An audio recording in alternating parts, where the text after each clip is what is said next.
Lewis here with Team Chimu.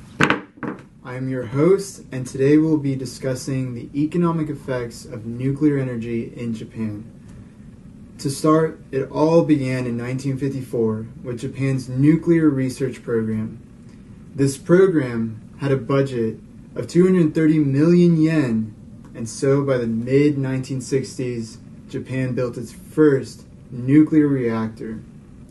In the early 1970s, it was Japan's desire to reduce the country's dependence on oil and natural gas imports. So, by the next 50 or so years, Japan was focused on being one of the world's leading producers in nuclear energy. Unfortunately, this acceleration was halted by the Fukushima incident of 2011. This disaster was caused by an earthquake and tsunami and has led Japan to turn to foreign oil and natural gas imports, cost the country economically and socially. For more on this report, our own Maddie Holland is interviewing Senior Manager of Sendai Nuclear Power Plant, Mr. Matthew Barnes, and spokeswoman for Japan's Ministry for the Environment, Lindsay Van Ruyen. Good morning, everyone. My name is Maddie Holland. I'm here with Senior Manager of Sendai Nuclear Power Plant, Mr. Matthew Barnes. We are here to discuss the past, present, and future of the nuclear power in Japan and the overall economic effects. Welcome, Matthew. Thank you for having me. Mr. Barnes, my first question has to be, why is nuclear power so important to Japan? Well, Maddie, Japan currently depends on imports for over 90% of its energy needs. So there arose a need for nuclear energy within the country. So how much money does it cost to build a nuclear power plant, and are profits seen from after it's built?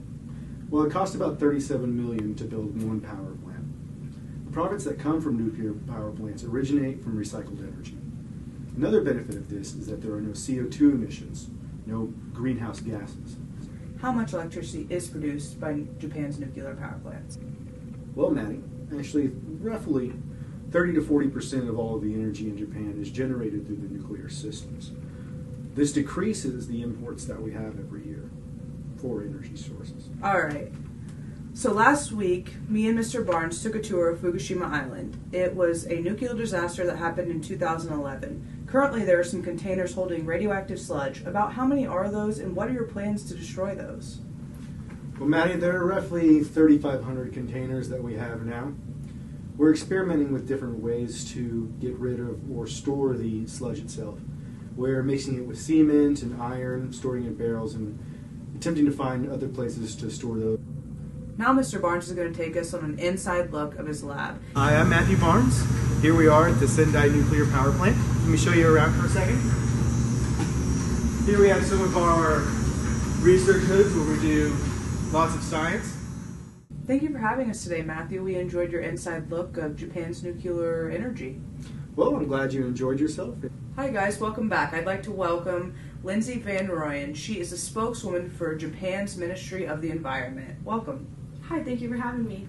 It's been 7 years after Fukushima's nuclear power station disaster. What are some visual effects we are still seeing today? Well, I would say there's about 220 acres of deforested land and about roughly 80,000 cubic meters of waste, including tree trunks, and that have all been contaminated. It has to be decomposed, but without producing a chemical fume, which is still a task that we're working on. And along with this, 1,000 of plastic bags sit around and in the towns near Fukushima, and that contains soil that was dug up from the land and has exposed radiation. Now focusing more on the economic side of things, what's the cost of removing all this waste and cleaning the site? The cost is estimated to be about $188.6 billion US dollars. We want to put in the extra money to ensure that the site is returned to a safe state. Now, more importantly, what kind of opposition is the nuclear program seeing from the people of Japan? Well, since the accident, public opinion has shifted remarkably so that there were a widespread of actual public protests calling for the nuclear power to be abandoned. The balance between the popular opinion and the continuation of the affordable energy is currently being worked over politically. Well, I want to thank you so much for coming and just kind of really diving in on the economic side and the environmental side that nuclear plant has had on Japan. Thank you so much for having me.